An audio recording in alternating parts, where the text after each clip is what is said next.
ثمة أسئلة وسأعود إلى ما نحن فيه من الدرر ونثرها. فنقول في الدرر كذلك من الآثار أن الله جل وعلا لما ذكر آية الصيام قال لعلكم تتقون، واختلف في معنى قول الله جل وعلا لعلكم تتقون.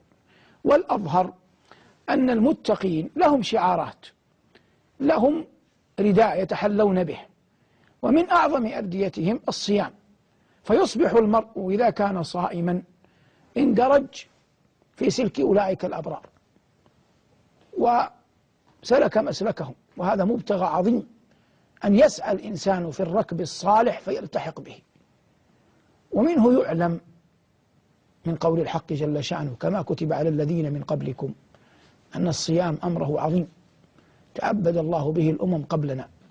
وثمة قول الإمام الذهبي لا يمل المرء من تكراره ووعظ الناس به، قال رحمه الله وعند المسلمين مقرر أن من أفطر يوما من رمضان من غير عذر فهو شر من الزاني ومن مدمن الخمر، ويظنون به الزندقة والإلحلال. قال الذهبي وعند المسلمين مقرر أن من أفطر يوما من رمضان من غير عذر فهو شر من الزاني ومن مدمن الخمر، ويظنون به الزندقة والإنحلال. وهذا يبين لك عظمة هذه العبادة التي عدها النبي صلى الله عليه وسلم رابعة أركان هذا الدين القويم. بني الإسلام على 5: شهادة أن لا إله إلا الله وأن محمد رسول الله، وإقام الصلاة وإيتاء الزكاة وصوم رمضان وحج البيت لمن استطاع إليه سبيلا. نأتي للقيام وصلاة التراويح ورمضان. المشروع المأمورون نحن به صيام النهار، أما الليل فلم يأتي في القرآن ما يدل إلا على الأكل والشرب، وكلوا واشربوا حتى يتبين لكم الخيط الأبيض من الخيط الأسود من الفجر ثم أتموا الصيام إلى الليل. لكن جاء في السنة إذا ضممناه لما في القرآن من قيام الليل بإجمال ما يدل على أن قيام رمضان له معنى آخر يزيد عن قيام غيره من الشهور. قال عليه الصلاة والسلام من صام رمضان إيمانا واحتسابا غفر له ما تقدم من ذنبه، ومن قام رمضان إيمانا واحتسابا غفر له ما تقدم من ذنبه، وقال من قام ليلة القدر إيمانا واحتسابا غفر له ما تقدم من ذنبه. هذا سنة قولية. سنة فعلية أنه هو صلى الله عليه وسلم خرج للناس 3 ليال أو 4 يصلي ويأتم الناس بصلاته، فلما خشي أن يفرض هذا على الأمة امتنع، فبقي الناس على الأصل وهو الصلاة، لكنهم كانوا يصلونها أرسالا أي غير منضبطين بإمام واحد كما هو معلوم مشهور ذكرناه مرارا، حتى كانت خلافة فاروق عمر فدخل المسجد والناس كذلك، فجمعهم على أبي بن كعب وتميم بن أوس الداري، ورضت نفسه رضوان الله عليه بما وقع منه، فتوارثت الأمة هذا الصنيع وهو ما يعرف بصلاة التراويح. والليل كله محل للصلاة، الليل كله محل للصلاة، فسواء صلاها المؤمن جماعة مع المسلمين وهو قول الجمهور أولى وأحرى، أو صلاها في بيته فردا، أو صلاها مع أهل بيته، أو صلى في آخر الليل، كل ذلك أمره سعة.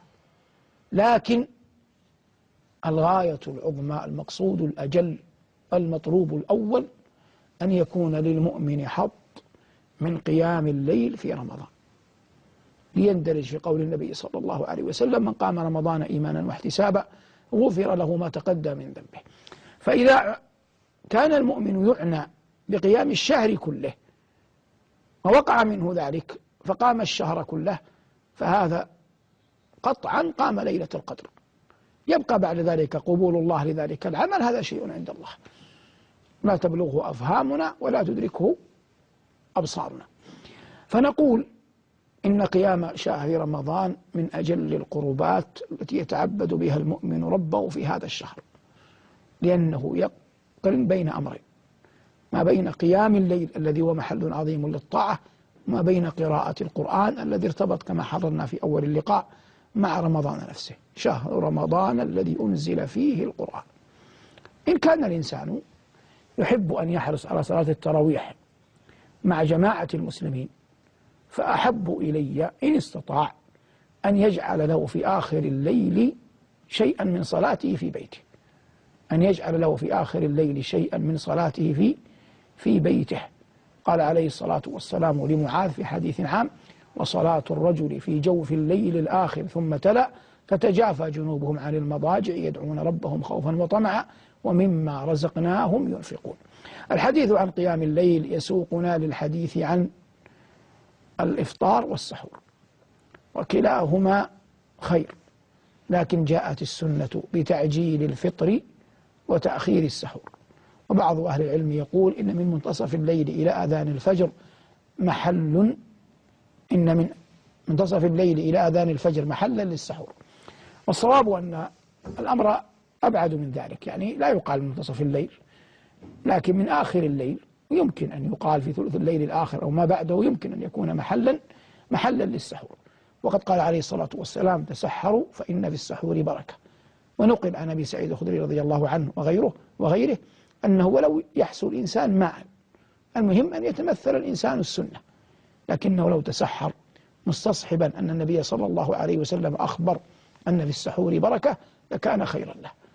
كذلك المؤمن يعجل الفطر ويبادر إلى الطاعة، ويظهر لله جل وعلا فقره وعجزه ومسكنته، وأنه ما أحوجه إلى الطعام والشراب، فما أن أذن الله له بأذان المغرب بمغيب الشمس أن يفطر إلا بادر إليها حتى يشعر بضعفه وعجزه، فلم يكن صيامه وامتناعه عن قوة وعن عدم رغبة في الطعام والشراب، إنما كان امتثالا لله جل وعلا. وحري هنا أن يستصحب المؤمن ثناء الله جل وعلا على ذاته العلية، وهو يطعم ولا يطعم، تبارك اسمه وجل ثناؤه، ليس كمثله شيء وهو السميع البصير. فنحن نطعم ونطعم بقدر الله، فنطعم فنشعر بفقرنا وعجزنا ومسكنتنا، ونبادر إلى الطعام شاكرين الله جل وعلا على أن أمد في أعمارنا حتى أدركنا المغيب. فهذه فرحة أولى من الفرحة الأولى. ما معنى فرحة أولى من الفرحة الأولى؟ يقول عليه الصلاة والسلام: للصائم فرحتان. الفرحة الأولى هي نفسها قسمان: فرحة بصيام كل يوم بتمامه، عندما تغيب الشمس يفرح المؤمن أن الله جل وعلا أعانه على صيام ذلك اليوم. ومن الفرحة الأولى وهي الثانية منها أن الإنسان يفرح إذا أكمل العدة وصام الشهر وأدرك هلال العيد، فيكون هذا من تمام الفرحة الأولى، لأن الله جل وعلا من عليه فصام الشهر كله. هذا كله مندرج في الفرحة الأولى. بقينا بالفرحة الثانية، هذه عندما يلقى المؤمن ربه، فإذا لقي المؤمن ربه وفاه الله جل وعلا أجره ونال العطية الكبرى، ونادى مناد عند باب الريان: أين الصائمون؟ فيدخلون من ذلكم الباب. والذي أذهب إليه أن المراد به الإكثار من صيام التطوع. هاتان فرحتان عظيمتان أخبر بهما سيد ولد عدنان صلوات الله وسلامه عليه، رزقني الله وإياكم إياهما.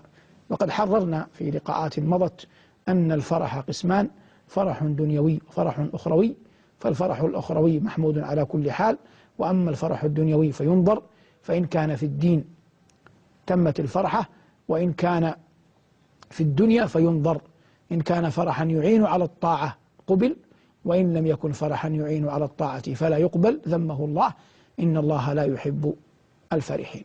هذا ما تيسر إراده وتهيأ إعداده وأعان الله على قوله. وبقي أن أقول كما قلت في أول اللقاء إننا في مساء هذا الثلاثاء ربما نختم حلقات الدر المنثور. سبحان ربك رب العزة عما يصفون، وسلام على المرسلين، والحمد لله رب العالمين، والسلام عليكم ورحمة الله وبركاته.